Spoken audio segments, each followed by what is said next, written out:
Hombale films నష్టాల నుంచి top place కి కేజీఎఫ్ సలార్ సినిమాలతో ఇండస్ట్రీలో సంచలనం సృష్టించిన హుంబాలే ఫిలిమ్స్ గురించి ఇప్పుడు అందరూ మాట్లాడుకుంటున్నారు. కానీ ఈ నిర్మాణ సంస్థకు విజయాలు మాత్రమే కాకుండా నష్టాలు కూడా ఉన్నాయి. హుంబాలే ఫిలిమ్స్ ఎలా మొదలైంది? హుంబాలే ఫిలిమ్స్ ను విజయ్ కిరంగదూర్, చలువే గౌడ, కార్తిక్ గౌడ కలిసి ప్రారంభించారు. వీరి ఇలవేలుపు హుంబాలమ్మ పేరును గుర్తుగా ఉంచుకొని సంస్థకు హుంబాలే ఫిలిమ్స్ అనే పేరు పెట్టారు. మొదటి సినిమా నష్టమే. హుంబాలే ఫిలిమ్స్ మొదట పునీత్ రాజ్ కుమార్ హీరోగా వచ్చిన నిన్నెందలే సినిమాను నిర్మించింది. కానీ ఈ సినిమా భారీ నష్టాన్ని మిగిల్చింది. ఆ తర్వాత యష్, సాన్వి శ్రీవాత్సవ్ జంటగా నటించిన మాస్టర్ పీస్ తో హిట్ సాధించింది. బ్లాక్ బస్టర్లతో ఎదిగిన హుంబాలే ఫిల్మ్స్ కు అసలైన గుర్తింపు కేజీఎఫ్ చాప్టర్ 1 తర్వాత వచ్చింది. ఆ సినిమా సూపర్ హిట్ కావడంతో కేజీఎఫ్ చాప్టర్ 2, కాంతారా, సలార్ లాంటి బిగ్ బ్లాక్ బస్టర్ ని నిర్మించి భారతదేశంలో టాప్ ప్రొడక్షన్ హౌస్ గా ఎదిగింది. 2024 హుంబాలే ప్రాజెక్టులు. 2024లో రఘుతాత, యువ సినిమాలకు మంచి స్పందన వచ్చింది. కానీ భగీరా సినిమా పెద్దగా ఆకట్టుకోలేకపోయింది. ప్రస్తుతం నిర్మాణంలో ఉన్న సినిమాలు Mahavatar Narasimham, Richard Anthony, Lord of the see,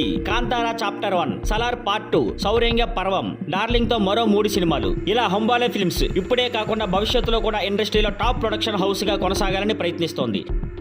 thank you for watching. Please like, share and subscribe.